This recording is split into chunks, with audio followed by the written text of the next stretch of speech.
आता एक महत्त्वाचा विषय आणि ह्याच्यावर तुम्ही बोला, काय होते बैलगाड्याचं वारंवार आयोजन आणि बैल सतत पळवलं जाते, बैलांचं सतत पळवणं, त्यामुळं जो बैलांचा कार्यकाल आहे पळण्याचा तो सुलतानचा 8 वर्ष होता, तो कमी झालाय का फक्त 1-1.5 वर्षात राहिलाय का? नाही, काय एक सीझन राहिलाय? नाही का, तसं नाही. तुम्ही जे म्हणताय ना तसं त्या दृष्टिकोनातून बघितलं तर तसं दिसतंय.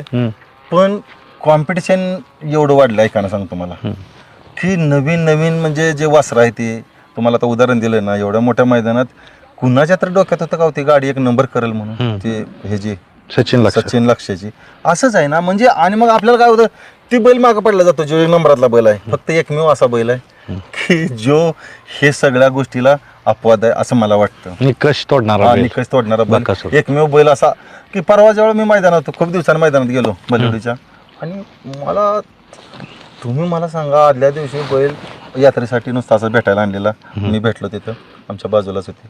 दुसऱ्या दिवशी 2 फेरे पडला बैल, 150 किलोमीटर जातोय, 150 किलोमीटर. मी त्याचं कौतुक करत नाही, ते शेडचं मालकाचं सोडून द्या, मी बैलाबद्दल बोलतो, नंदीबद्दल बोलतो. तुम्ही म्हणजे कल्पना करा, तिथं 2 फेर पडला, तिसऱ्या दिवशी 150 किलोमीटर आला आणि इथे 1 नंबर केला. म्हणजे असा एखादाच बैल, तुम्ही जे म्हणताय ना की सातत्य राहत नाही, तर एखादाच अपवाद असतो ना, तसा तर अपवाद. बाकी तुम्हाला रोज नवीन चेहरे म्हणतात ना, नवीन चेहरा उदयाला, तसा प्रकार. आणि त्यामुळं मग हे मागं पडलं जातंय.